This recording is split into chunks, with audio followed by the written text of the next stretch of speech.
기강을 여지없이 무너뜨리고 지존하신 옥체를 더럽히는 크나큰 변고이오니 당장 저 불경하고 무엄한 아이를 궐 밖으로 질질 끌어내어 국법으로 엄히 다스려야 하옵니다.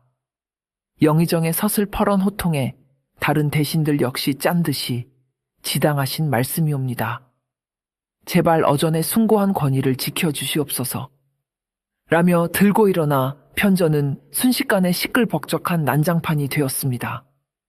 대신들의 빗발치는 원성과 고함에도 임금은 눈썹 하나 까딱하지 않고 옥좌에 여유롭게 몸을 기대어 앉았습니다.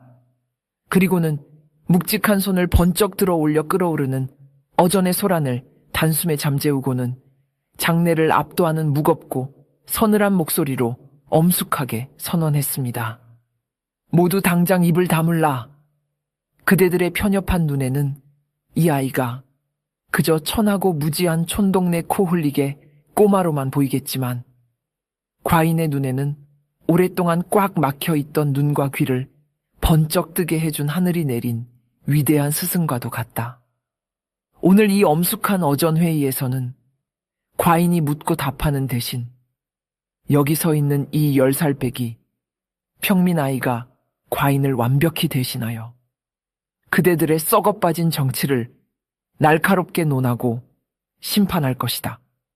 임금의 충격적이고도 파격적인 폭탄 선언에 영의정을 비롯한 모든 판서와 대신들은 커다란 망치로 뒤통수를 세게 얻어맞은 듯 아연실색하여 꿀먹은 번거리가 되고 말았습니다.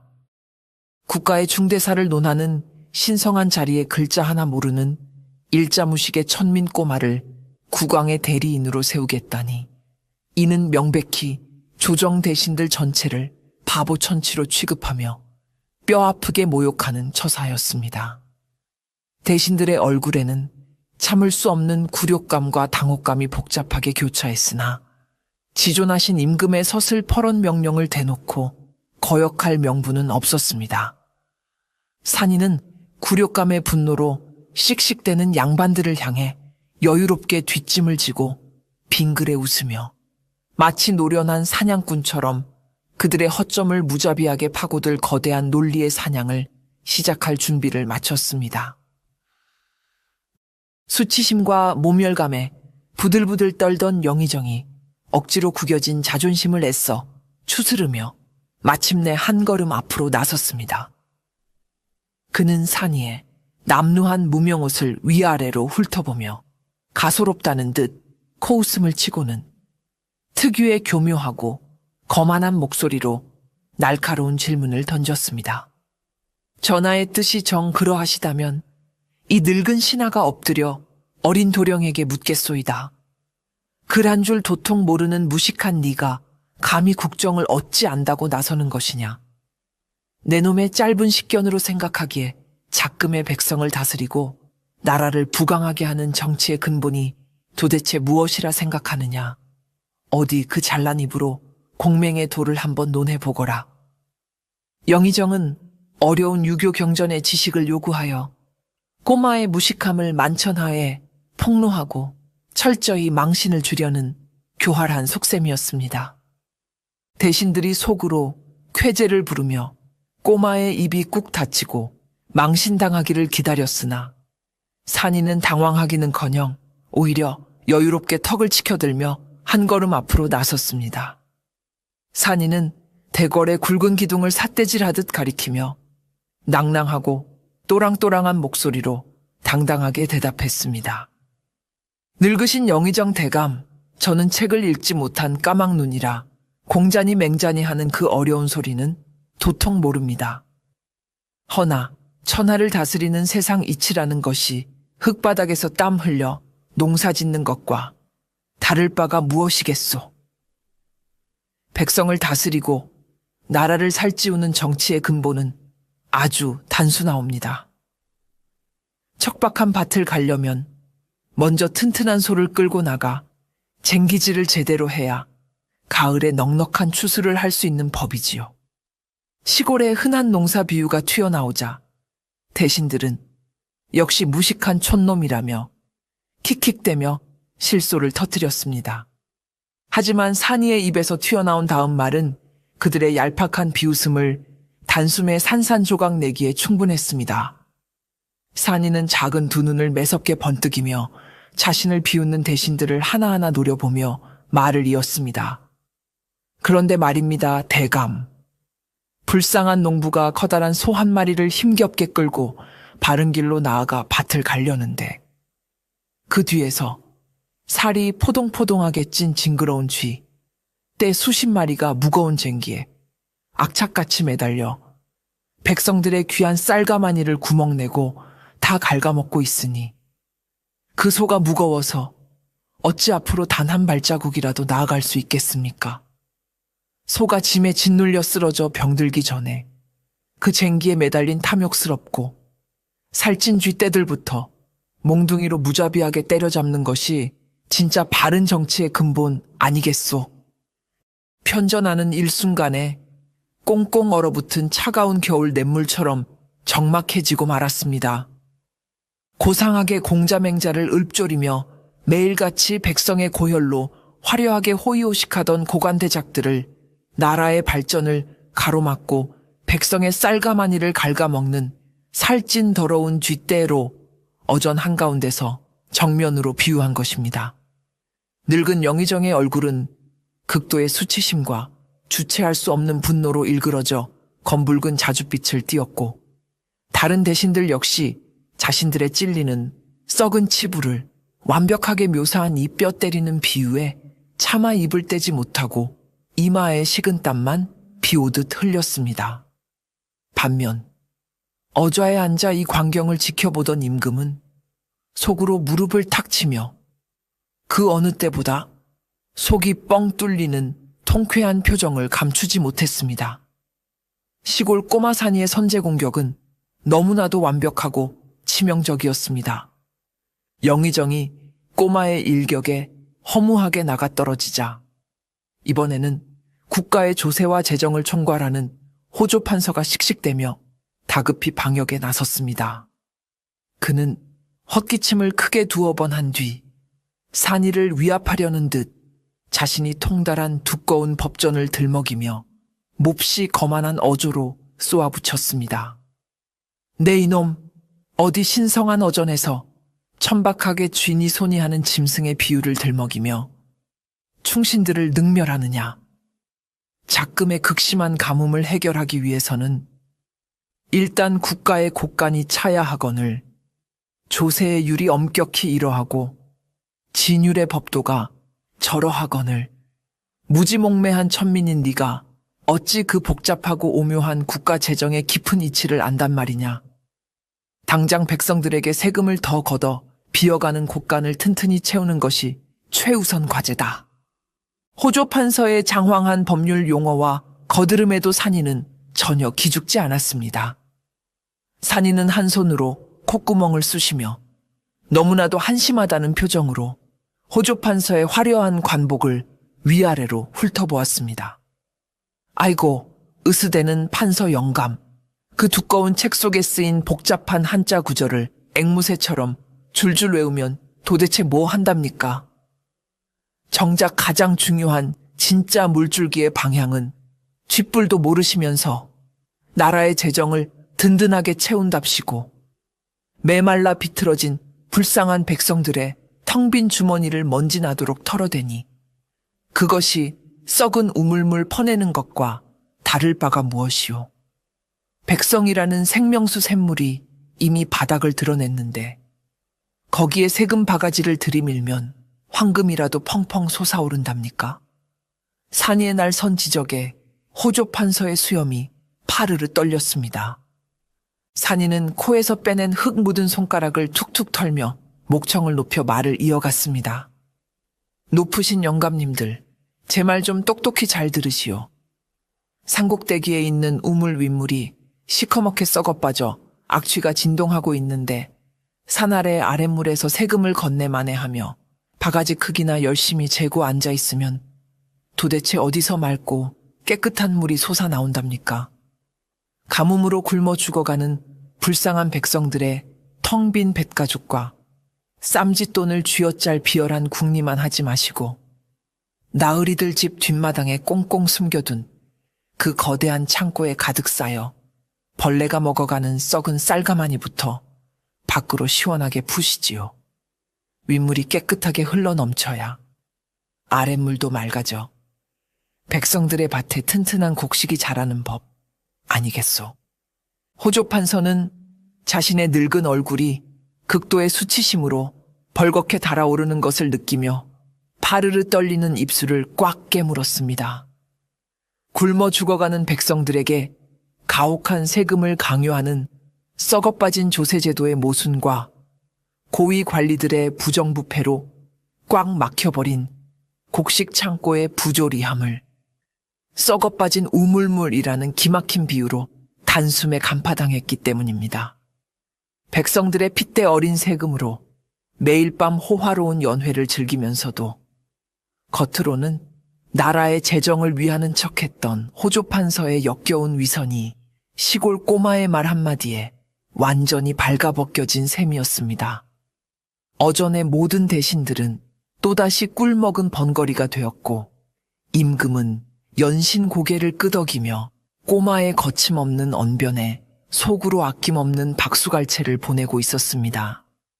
영의정과 호조 판서가 산이의 매서운 입담에 연이어 무참히 참패를 당하자 밥그릇의 위기감을 느낀 병조 판서와 이조 판서 등 다른 대신들이 떼거지로 벌떼처럼 들고 일어나 산이를 헐뜯고 맹공격하기 시작했습니다. 그들은 각자 자신들이 맡은 분야의 복잡하고 어려운 전문 용어와 고상한 한시를 읊어대며 어떻게든 10살배기 평민 꼬마의 길을 꺾어 놓으려 필사적으로 안간힘을 썼습니다. 하지만 그들의 얄팍하고 위선적인 학문적 공격은 산이에게 생채기 하나 내지 못했습니다. 산이는 무명옷 소매를 걷어붙이고 당당하게 서서 백성들의 생생한 피와 땀방울이 묻어나는 자연과 일상의 지혜를 가장 날카로운 무기 삼아 그들의 썩은 탁상공론을 차례차례 무참히 격파해 나갔습니다. 인사권을 쥔 이조 판서가 인재 등용의 엄격한 법도를 들먹이며 양반 혈통과 신분의 절대적인 중요성을 거만하게 강조하자 산이는 대궐 지붕에 으리으리한 기와를 손가락으로 가리키며 크게 코웃음을 쳤습니다. 대감은 참으로 답답한 소리만 하십니다. 무서운 비바람을 막으려면 찰흙으로 단단하게 구운 튼튼하고 투박한 기와를 지붕에 얹어야지. 겉빛깔만 화려하게 곱고 속이 텅 빈 썩은 양반 기와를 얹으면 비가 올 때 집구석이 온통 물바다가 되지 않겠소? 출신 성분만 따져가며 머리에 든 것 하나 없는 무능한 양반, 자제들을 높은 벼슬자리에 앉히니 나라에 큰 가뭄이나 흉년이 내리면 백성들의 피눈물이 방구석을 가득 채우는 것입니다. 진흙으로 빚었든 금으로 빚었든 비를 가장 잘 막는 단단한 놈을 골라 쓰는 것이 집주인의 당연한 도리 아니오. 뒤이어 군사를 통솔하는 병조 판서가 도적대를 엄히 토벌하기 위해 당장 수만 명의 군사를 일으켜야 한다고 목소리를 높이자 산이는 논밭의 잡초와 아궁이 불씨를 비유로 들며 그의 잔인함과 무식함을 매섭게 질타했습니다. 판서 영감, 백성들의 논의 잡초가 무성하게 자라면 낫으로 겉으로 보이는 이파리만 대충 잘라냅니까? 이파리만 자르면 며칠 뒤에 독을 품고 더욱 억세게 자라나는 것이 무서운 자연의 이치요. 독한 잡초는 손에 피가 나더라도 흙을 깊게 파서 뿌리째 완전히 뽑아내야만 그 썩은 씨가 마르는 법입니다. 불쌍한 백성들이 굶주려서 어쩔 수 없이 낫을 들고 도적이 되었는데 군사들을 보내 칼로 찌르고 벤다고 그들의 지독한 원한이 죽겠소. 굶주림이라는 썩은 뿌리를 뽑아줄 생각은 않고 무식하게 이파리만 자르려 드니 대감이야말로 천하의 바보 천치가 따로 없구려. 조정의 대신들은 알량한 자존심을 걸고 돌아가며 산이에게 덤벼들었지만 10살 꼬마의 작은 입에서 쉴 새 없이 터져나오는 맹렬한 논리의 융단 폭격 앞에 추풍 낙엽처럼 우수수 쓰러지고 말았습니다. 꼬마의 말은 백성들의 뜨거운 피와 땀, 그리고 처절한 일상의 생존 속에서 깊숙이 끌어올린 거칠지만 완벽한 진리였기에 평생 온실 속 화초처럼 자라 입으로만 가식적인 정치를 하던 고관대작들의 논리는 얇은 종이장처럼 여지없이 찢겨 나갔습니다. 자신들이 애써 덮어두려 했던 탐관오리의 비리와 무능함이 아이의 입을 통해 한꺼풀씩 낱낱이 벗겨질 때마다 대신들의 얼굴은 무서운 사색이 되어갔습니다. 결국 위세등등하던 어전의 모든 대신들은 땀을 비오듯 쏟으며 그 누구도 산이의 서늘한 시선을 마주치지 못한 채 꿀먹은 번거리 신세로 완벽하게 전락하고 말았습니다. 숨막히는 침묵으로 어전이 쥐죽은 듯 고요해지자 산이는 거친 숨을 고르며 가장 높은 곳에 위엄있게 좌정해 있는 임금을 꼿꼿하고 흔들림 없는 시선으로 바라보았습니다. 이제는 자신을 향해 비겁한 조롱을 퍼붓던 썩은 대신들을 완전히 넘어서서 이 모든 국가적 혼란과 백성의 핍박에 최종적인 책임을 져야 할 조선의 최고 통치자를 향해 묵직한 최후의 결정타를 날릴 순간이 온 것입니다. 산이는 작지만 바위처럼 단단한 체구를 똑바로 펴고 며칠 전 또해악볕이 쨍쨍 내리쬐던 평안도 흙먼지 삼거리 위에서 길 잃은 샌잎 나그네에게 토해냈던 그 절절하고도 뼈아픈 구분길의 비유를 조선 정치의 절대적 심장부인 편전 한가운데서 사자후처럼 쩌렁쩌렁하게 다시 한번 부르짖기 시작했습니다. 지존하신 전하, 전하께서 이 깊은 대궐 안에서 아무리 훌륭한 법도를 세우고 불쌍한 백성들에게 편하고 튼튼한 고든 길을 내어주려 한들 지금 당장 도대체 무슨 소용이 있사옵니까?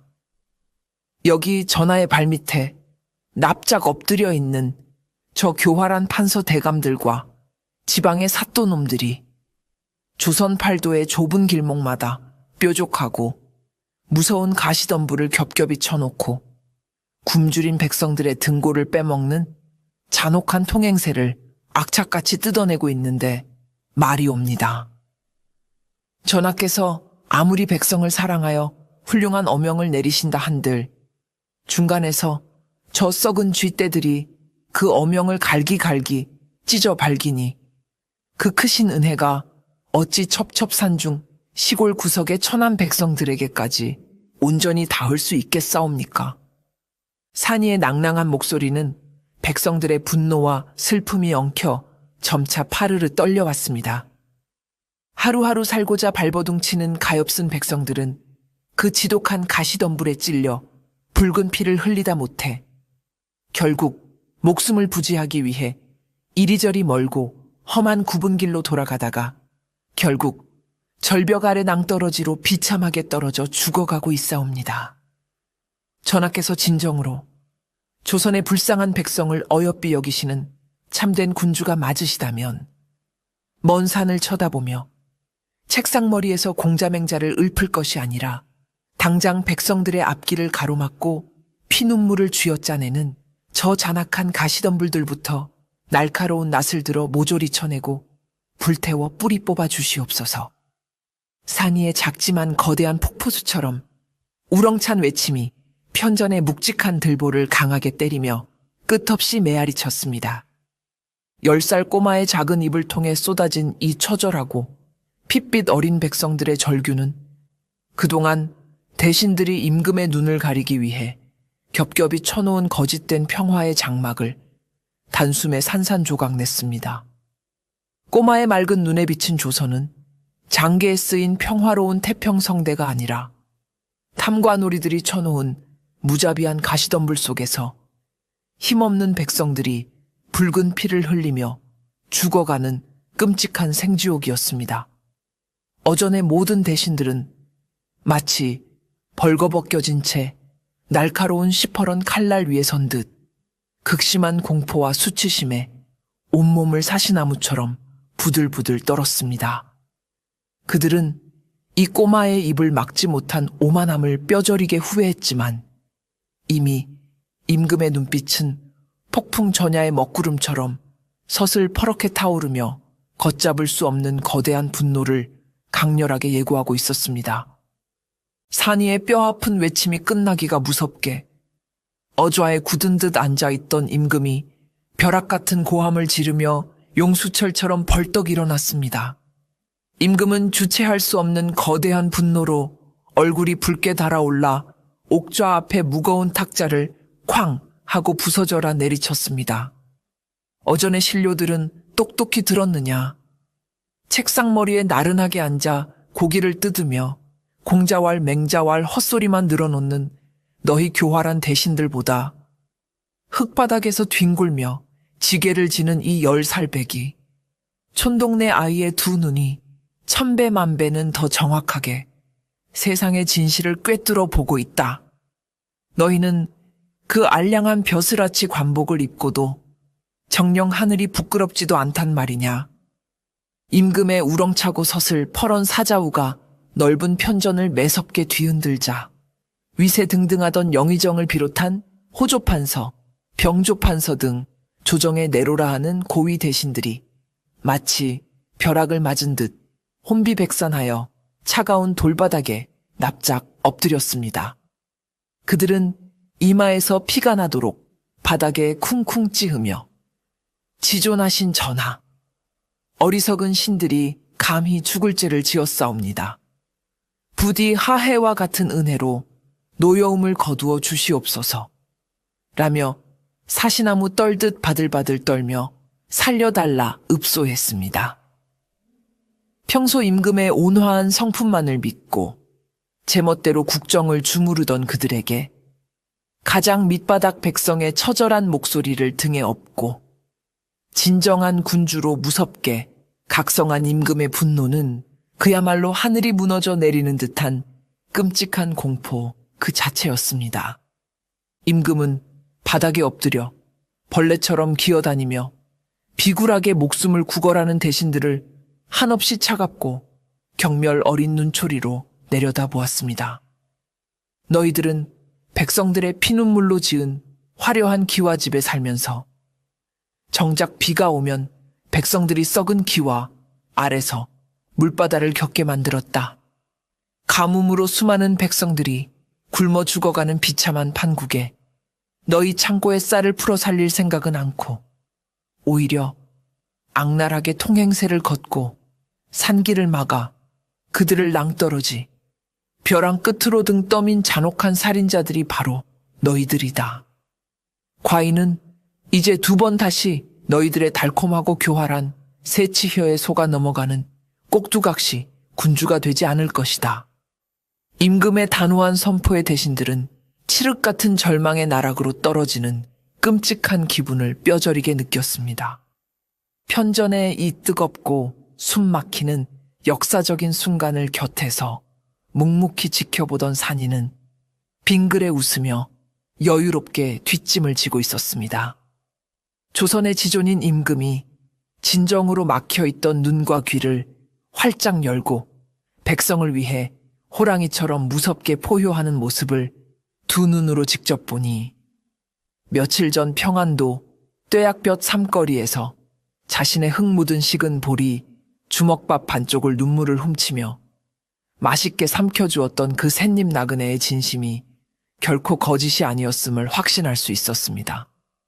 산 위에 조그만 흙 묻은 깡다구가 철옹성 같던 조선의 부패한 권력 구조에 거대한 망치질을 가하여 완전히 산산조각 내버렸고 마침내 꽉 막혀있던 조선의 어두운 밤하늘에 백성을 위한 희망이라는 새롭고 눈부신 아침 해가 찬란하게 떠오르려 하고 있었습니다.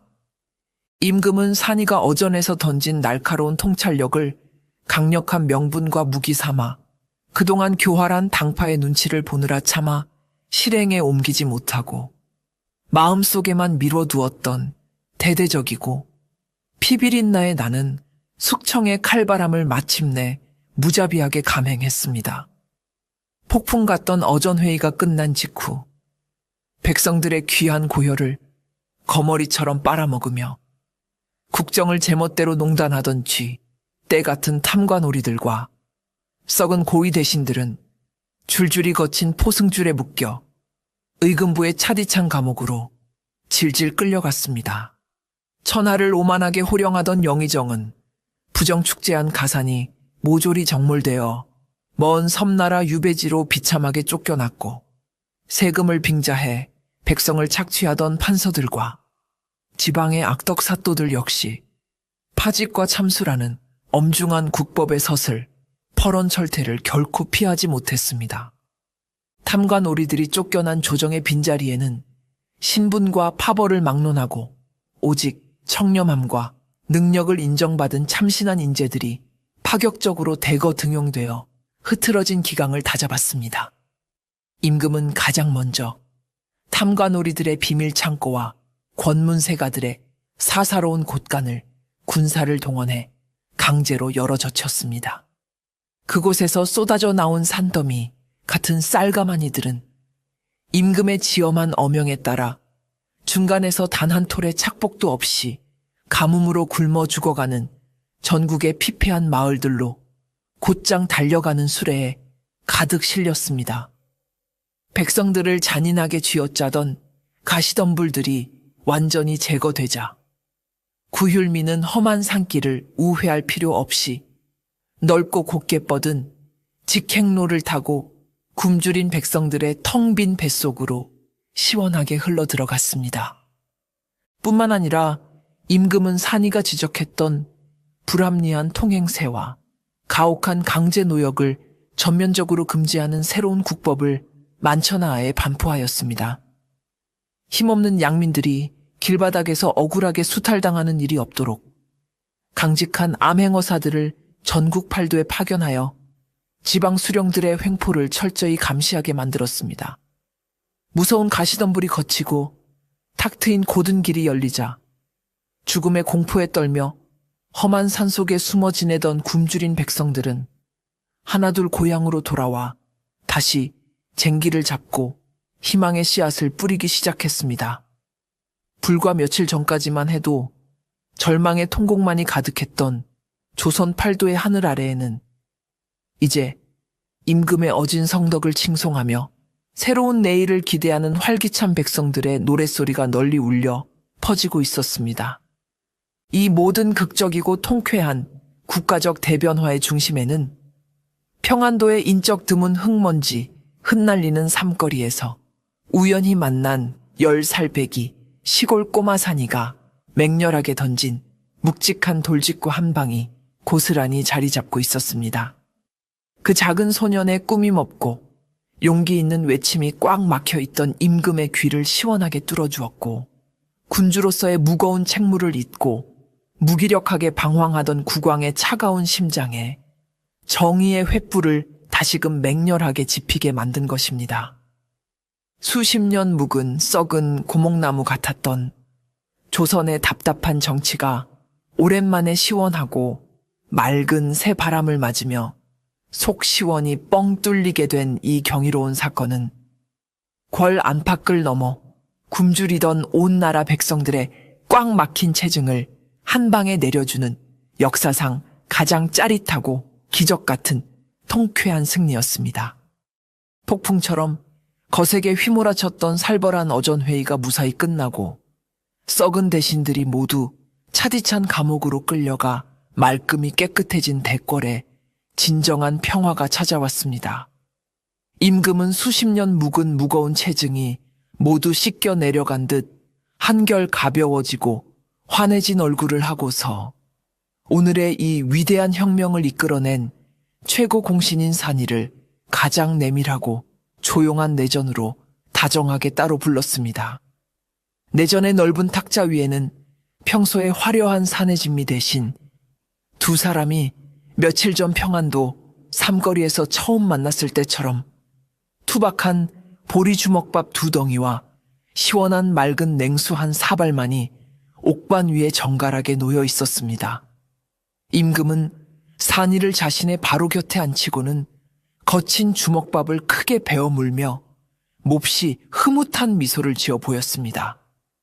산이야, 네가 오늘 그 살찐 더러운 쥐, 때 같은 대신들 앞에서 당당하게 보여준 호랑이 같은 기백과 촌철살인의 맹렬한 언변 덕분에 과인이 오랫동안 까맣게 잃어버렸던 군주의 참된 길을 마침내 다시 찾을 수 있었다. 네가 그날 길을 막아서지 않았다면 과인은 평생 저 썩은 가시덤불 속에서 눈이 먼 채 헤매다 훗날 역사에 무능하고 끔찍한 암군으로 기록되었을 것이다. 임금은 진심을 다해 10살배기 평민 꼬마에게 고개를 깊이 숙여 뜨거운 감사의 뜻을 표했습니다. 지존하신 조선의 국왕이 일개 코홀릭의 아이에게 허리를 굽히는 파격적인 광경의 곁을 지키던 늙은 내관들은 기절할 듯 크게 놀랐지만 산이는 여전히 입가에 하얀 주먹밥 밥풀을 묻힌 채 천진난만하게 헤헤 웃을 뿐이었습니다. 소박한 주먹밥을 말끔히 다 비워낸 임금은 산이의 거칠고 작은 두 손을 꼭 맞잡고 가장 부드럽고 다정한 목소리로 진지한 제안을 건넸습니다. 너의 비범한 통찰력과 맑은 지혜는 시골 초가집 흙바닥에서 허무하게 썩히기에는 너무나도 아까운 하늘이 내린 보물이다. 과인이 널 이 화려한 한양 대궐에 머물게 하고 당대 훌륭한 스승을 붙여주어 조선 최고의 학자로 키워주마. 훗날 네가 늠름하게 장성하면 내 곁에서 영의정의 높은 자리에 올라 이 부족한 임금에게 계속해서 매서운 바른 말을 해주는 충직한 기둥이 되어주지 않겠느냐. 이는 평민의 비천한 신분에서 단숨에 조선 조정의 최고 요직인 정승의 반열로 우뚝 오를 수 있는 조선 건국 이래 단 한 번도 없었던 전무후무하고 엄청난 파격적인 제안이었습니다. 곁에서 이 엄청나고 믿기 힘든 제안을 숨죽여 엿듣고 있던 내관들과 궁녀들은 부러움 섞인 탄성을 속으로 자아내며 천한 산이가 당장 바닥에 엎드려 성은이 뼈에 사무치도록 망극하다며 뜨거운 눈물을 흘릴 것이라 굳게 믿어 의심치 않았습니다. 시골에서 무거운 나무 지게나 지고 굶주리며 살던 촌놈이 하루아침에 화려한 대궐에서 호의호식하며 차기 영의정으로 완벽하게 예약된 것이나 다름없었으니 이는 세상에 백만음을 주어도 살 수 없는 인생 최대의 기적 같은 벼락 출세였기 때문입니다. 편전의 모든 사람들이 숨을 꾹 죽이고 꼬마 산이의 감격스러운 대답만을 초조하게 기다리는 가운데 방 안에는 부드러운 봄바람이 얇은 창호를 흔드는 소리만이 폭풍 전야처럼 고요하게 흘러가고 있었습니다. 그러나 산이의 작은 입에서 나온 대답은 모두의 예상을 완벽하게 빗나가는 참으로 놀랍고 당돌한 것이었습니다. 산이는 임금이 내민 따뜻한 손을 부드럽게 놓고는 방바닥에 편하게 털썩 주저앉아 티 없이 맑은 미소를 띠며 정중히 거절의 뜻을 밝혔습니다. 지존하신 전하의 하해와 같은 크신 은혜는 이 보잘것없는 산이의 뼛속 깊이 새기겠사옵니다. 허나 전하, 아무리 크고 싱싱한 소나무 묘목이라 할지라도 정든 고향 땅을 억지로 파헤쳐 뽑아 낯설고 화려한 궁궐의 금 화분에 심어 놓으면 머지않아 답답함에 뿌리가 썩고 이파리가 말라 시들어 죽고 마는 법입니다. 제게는 이 화려한 한양 대궐이 숨막히는 좁은 금 화분과도 같사옵니다. 뜻밖의 당돌한 거절에 임금이 놀란 눈으로 바라보자 산이는 자신의 작은 가슴을 툭툭 치며 씩씩하고 확신에 찬 목소리로 말을 이었습니다. 비바람이 매섭게 몰아치고 흙먼지가 날리더라도 저는 제가 나고 자란 거친 시골 흙밭으로 다시 돌아가 모진 걸음을 먹으며 단단하고 끈질긴 야생의 나무로 자라야 합니다. 평생 온실 속에서 곱게 한 짝을만 읽고 자란 양반들이 흙바닥을 구르는 백성의 고통을 어찌 제대로 알겠습니까? 저는 백성들과 함께 구르며 그들의 처절한 슬픔과 아픔을 몸소 겪어야만 훗날 진정으로 백성의 편에 서서 세상을 똑바로 바라볼 수 있는 큰 눈을 가질 수 있을 것입니다. 그것이 전하께서 진정 원하시는 참된 일꾼의 모습 아니겠사옵니까? 산이는 방바닥에서 일어나 옷매무새를 가다듬고 공손히 허리를 숙이며 임금에게 마지막 진심 어린 인사를 올렸습니다. 그러니 지존하신 전하, 아직 덜 여문 저를 지금 당장 베어쓰려 욕심내지 마시고 묵묵히 저 바깥 세상에서 자유롭게 자라도록 내버려 두시옵소서. 제가 훗날 거친 비바람과 역경을 모두 이겨내고 굵고 단단하며 하늘을 향해 곧게 뻗은 진짜 큰 기둥으로 장성하게 되면 그때 제 발로 당당히 과거를 치러 이곳 한양으로 스스로 올라오겠사옵니다. 그때 미련 없이 저를 기꺼이 베어 전하와 이 험난한 나라 조선을 튼튼히 떠받치는 든든한 대들보로 마음껏 부려 써주시옵소서. 어리고 천한 평민 아이의 입에서 쏟아져 나온 말이라고는 도저히 믿기지 않을 만큼 깊고도 웅장한 철학이 담긴 놀라운 포부였습니다. 산이의 깊은 뜻과 빛나는 눈빛을 확인한 임금은 꼬마를 곁에 새장 속 새처럼 묶어두려 했던 자신의 얕은 소견을 부끄러워하며 흔쾌히 고개를 끄덕였습니다. 그래, 내 말이 100번 지당하다. 과인이 아차하면 들판을 달릴 호랑이 새끼를 궁궐 고양이로 망쳐 키울 뻔하였구나. 내 너를 고향 흙밭으로 돌려보내 거친 세상의 이치를 깨닫게 할 것이다.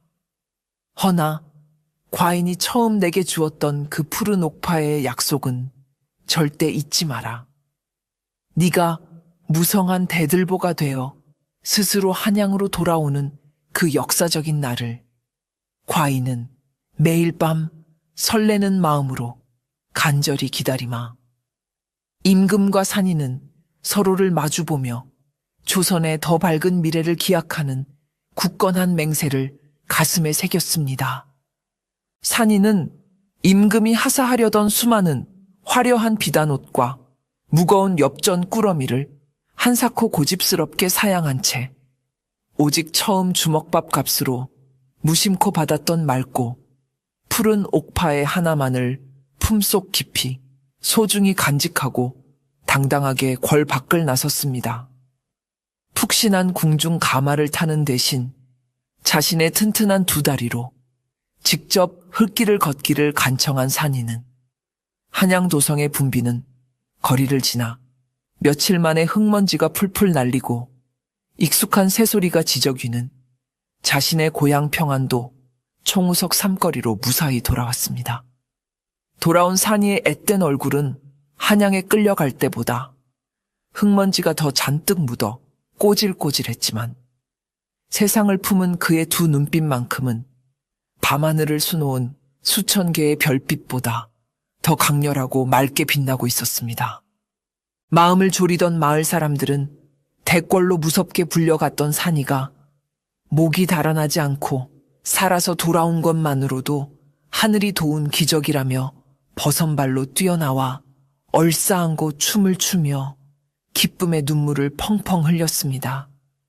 총우석의 말썽꾸러기가 어전에 서서 임금님을 뵙고 부패한 대신들에게 매섭게 호통을 쳤다는 믿기 힘든 소문은 며칠 만에 꼬리에 꼬리를 물고 조선 팔도강산 전체로 거센 바람처럼 퍼져나갔습니다.